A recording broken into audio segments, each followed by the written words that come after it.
Hello everyone. Good day. I am Angela T. Sacramento, BSN2C and from University of Rizal System. So today I will be presenting a lecture video about the evolution of technology, a journey with Jim I. Khalili. So before we start, I want to begin with a short trivia. So did you know the smartphone we are using today is more functional and more powerful than the computers used during the Apollo moon landing. Imagine na yung dati nandoon yung mga computers, yung mga laptop doon sa room na malaki. Ngayon nasa bulsa na lang natin yung mga cellphone.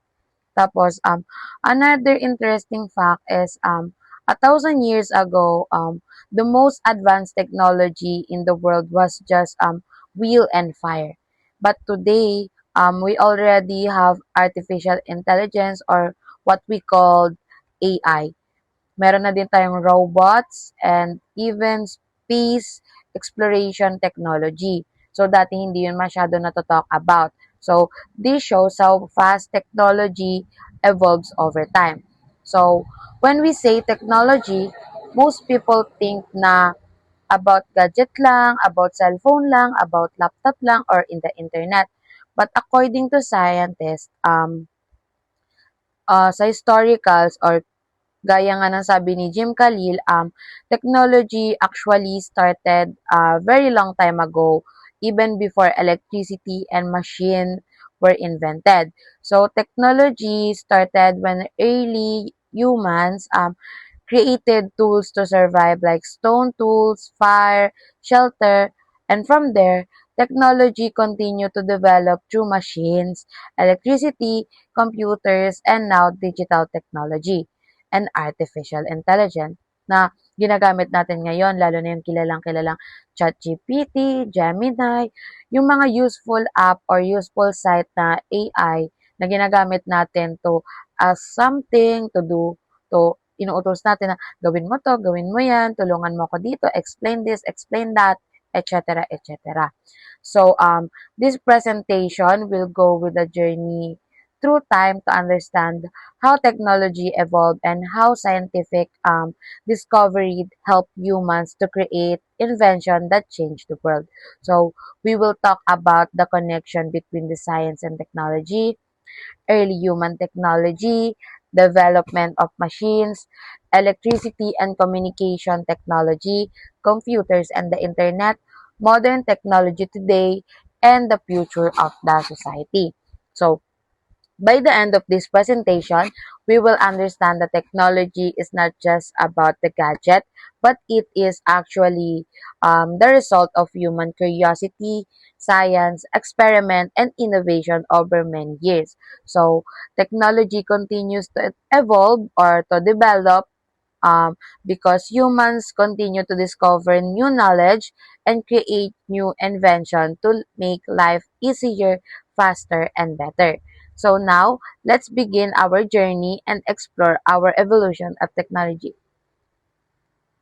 So now, let's talk about technology and science. So, technology is the application of scientific knowledge, discoveries, principles, and experimentation to design, create, and improve tools, machine, systems, and processes that solves real-world problems, increase efficiency, and enhance human life in areas such as communication, transportations, healthcare, education, and industry. So, example includes electricity powering homes, computers processing data, the internet connecting people globally, and medical imaging machines used in hospitals. So,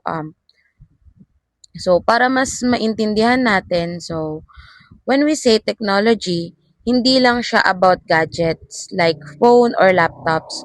Mas deeper pa yun. Like, technology actually starts from science. So, parang ganito siya. Yung scientists first study how things work, like electricity, motion, or energy. Then after that, ina-apply na natin yung knowledge na yun to create something useful. For example, electricity. Na-discover muna siya through experiments, then eventually, ginagamit na siya para gumawa ng ilaw, appliances, and even machines. So, same with computers. Galing siya sa math and electronics, tapos ngayon, ginagamit na natin siya for school, for work, and communication. So, in simple terms, technology is science na ginagamit sa totoong buhay para mas mapadali natin yung mga ginagawa natin. So, ayon kay Jim I. Kalili, hindi talaga pwedeng hiwalay ang science at technology. They grow together. Okay? So, for the next slide, let's talk about this early human technology. So, early human technology refers to the first, uh, first ha, first practical tools, techniques, and inventions developed by early humans using natural resources to meet basic survival needs such as hunting, food preparation, shelter building, protection, and communication. So, examples include stones, tools for cutting, controlled use for fire, handmade weapons, animal skin clothing, and primitive shelters. So, para mas maintindihan natin, let's imagine na before, wala pa tayong technology kagaya ngayon. Like, wala tayong kuryente, wala tayong internet, walang kahit anong machine. Pero, hindi ibig sabihin wala silang technology. Gumawa sila ng sarili nilang tools gamit ang available sa paligid nila.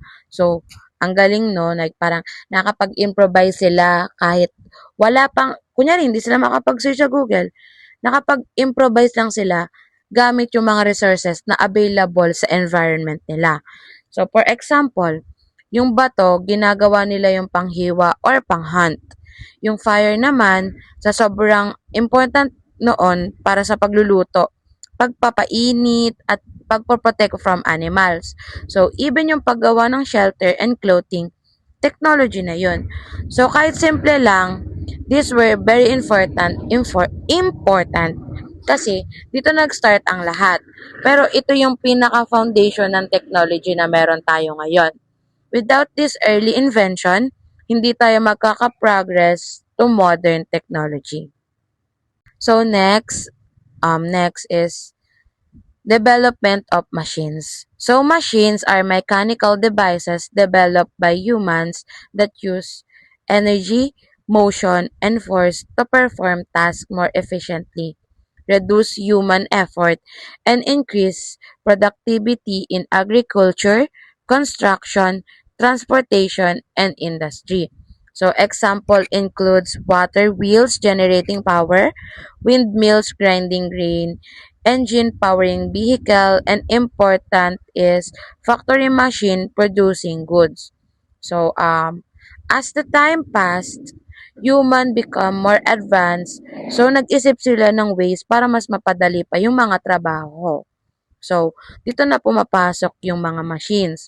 For example, instead na magmano-mano ang paggagawa, gumagamit sila ng water wheels and windmills para makatulong sa trabaho. So later on, naimbento na yung mga engines na ginagamit sa trains and factories. So imagine mo yung difference dati, isang tao lang yung gumagawa ng product. Ngayon, machine na ang kayang gumawa ng mas marami in a short period of time. So according to Jim Al-Khalili, this big turning point this is a big turning point. Kasi dito na nagsimula yung large scale production and yung individual growth. So machine help humans to become more productive and efficient. So ito naman, yung topic naman na to is about electricity and communication. So electricity is a fundamental scientific discovery that enabled the development of modern communication systems, electronic devices, and technology that transmit information quickly across long distances. So, example dito is telegraph systems, telephones, broadcasting, television, and early electronic computers. So, isa sa pinaka-importanting discovery talaga is electricity. Like, alam nyo naman kung gaano ka-importante ang electricity. Kahit ngayon, sobrang importante nito sa atin. Kasi, before, yung electricity, sobrang bagal ng communication. Kasi nga, di ba, wala pa. Letters lang. Tapos, matagal pa siya bago makarating. Pero yung discovery ngayon ng electricity, nagkaroon na ng telegraph, ng telephone, ng radio, ng television. Imagine mo, from waiting days or weeks, maybe months pa nga minsan, naging instant na yung communication ngayon. Like, real time talaga siya. Na, kunyari, ngayon, magsesend ka lang ng message sa teacher mo, sa friends mo, sa classmate mo na ganito, ganyan. One click mo lang, marireceive na nila agad yon. Hindi gaya dati na kailangan mo pang sumulat ng liham or letter, tapos ipapadala pa yon. So, matagal pa siya talaga na process. So, this changed everything. How people communicate, how news spread, and how information is shared. So, dito talaga nag-start yung pagiging connected ng isa't isa kahit nasa ibang lupalop ka ng lugar o ng mundo.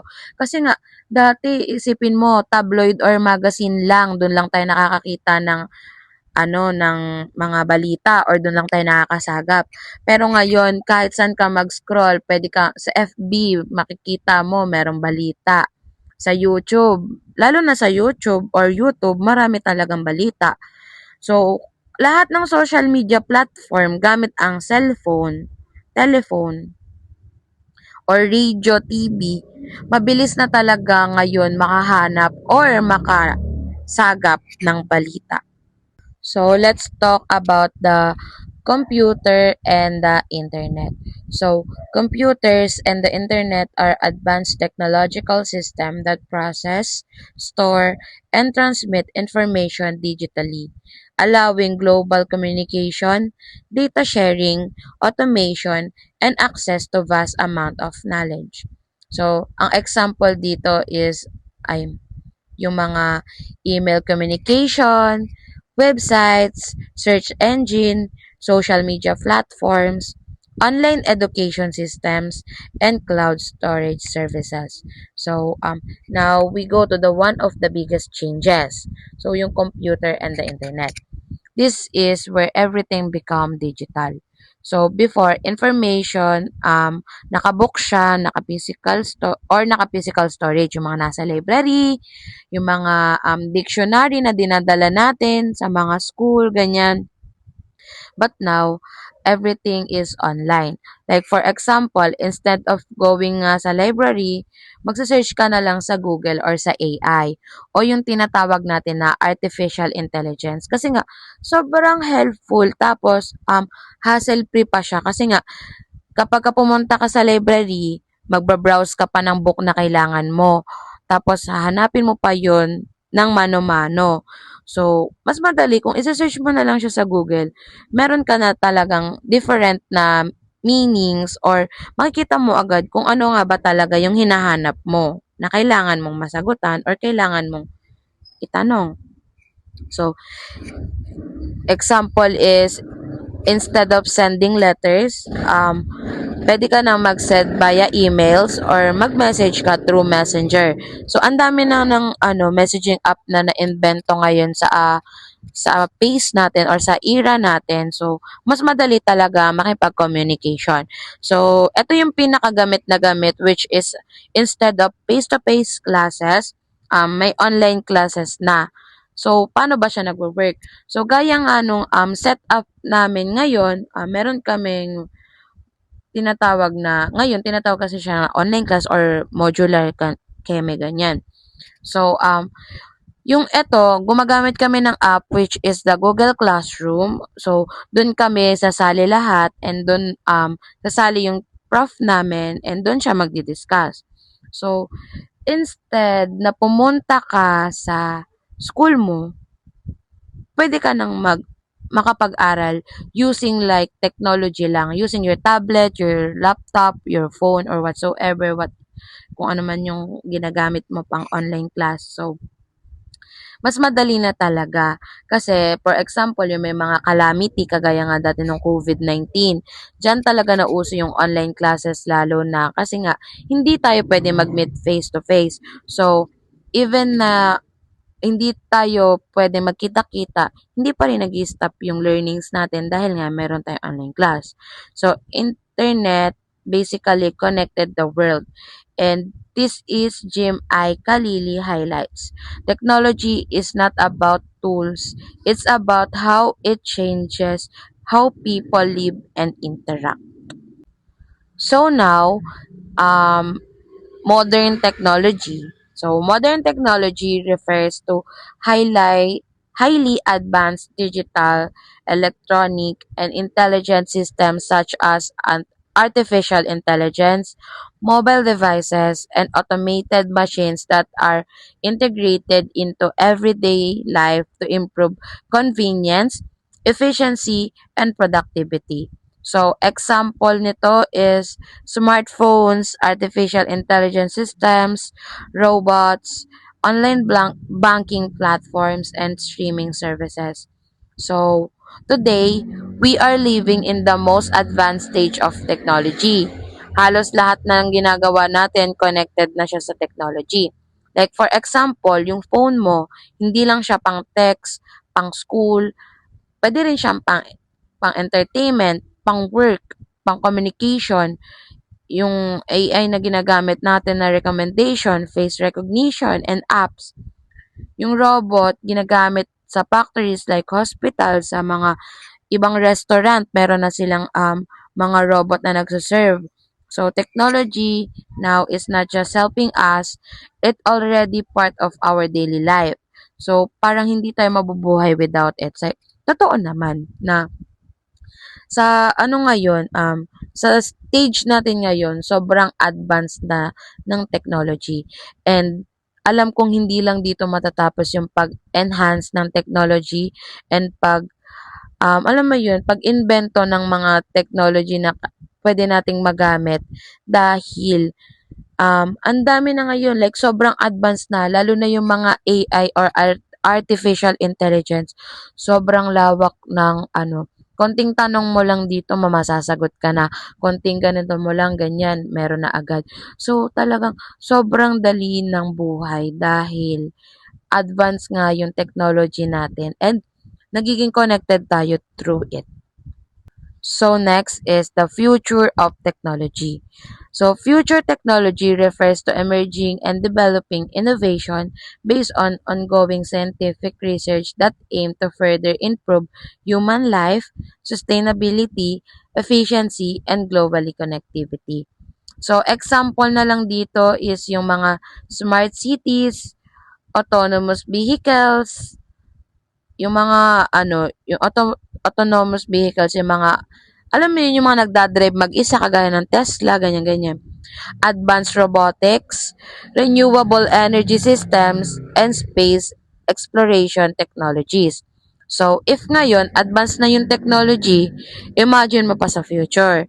So, possible na magkaroon tayo ng mga smart cities where everything is automated. Self-driving cars, kasi meron na nga ngayon eh. So, pwede pa siyang mas ma-improve pa. So, more advanced robots na tumutulong sa work and healthcare. Probably in a more good side kasi alam nyo, kapag dumami na yung mga robots na mga kayang gawin yung mga ginagawa ng isang tao, mas, alam nyo yun, maa-outcast yung mga tao talaga and possible mawalan sila ng trabaho. But sana, yung mga sa future, yung mga maiimbento is hindi niya kailangan palitan kung ano ba yung mga trabaho ng mga tao, kundi dapat mas ma-help sila kung paano mas mapapadali and mas mapapatama yung trabaho na ginagawa. So, technology will keep evolving as long as human continue to discover and innovate. And that's the main idea. Technology never stop evolving. So, for the conclusion, Evaluation of technology is the continuous process of innovation and development of tools, machines, and systems driven by scientific discoveries to improve human life over time. So, from early stones to fire to machines and electricity to computers to the internet and artificial intelligence. So, makikita natin nga talaga na technology didn't appear overnight. So, it is started from simple tools, machine, then electricity, then computers, and etc. Ngayon, ang gamit na gamit is the artificial intelligence or AI. So, every stage of technology is connected to science and human curiosity. And as Jim I. Khalili explained, technology evolves because human always want to improve life. And hanggang ngayon, tuloy-tuloy pa rin ang evolution ng technology. So guys, thank you for listening to my video presentation about the evolution of technology. So now we have reached the end of our journey through the evaluation of technology. From early age, human tools, to machines, to electricity, to computers, the internet, and now we have artificial intelligence or the AI. So we can clearly see how technology has changed the way human live, the work, or the communication and learnings. One of my biggest thing that I learned from this topic is that technology did not just appear suddenly. It develops by step or through scientific discoveries from and human creativity. And every invention we have today is connected to discoveries made in the past. So I also realized that technology is not just about the gadgets and social media. Technology is about solving problems and improving human life. From helping people travel fast, communicate easier, and to learn how to use the technology responsibly, technology can help us, but it can also cause problems like misuse, like addition to gadget, fake news, cybercrime, and privacy issue. So technology is powerful and we must use it wisely. Looking at the future, technology will continue to evolve. Maybe in the future we will see more advanced artificial intelligence, smart cities, self-driving cars which is meron na nga like yung Tesla, and also more space exploration. So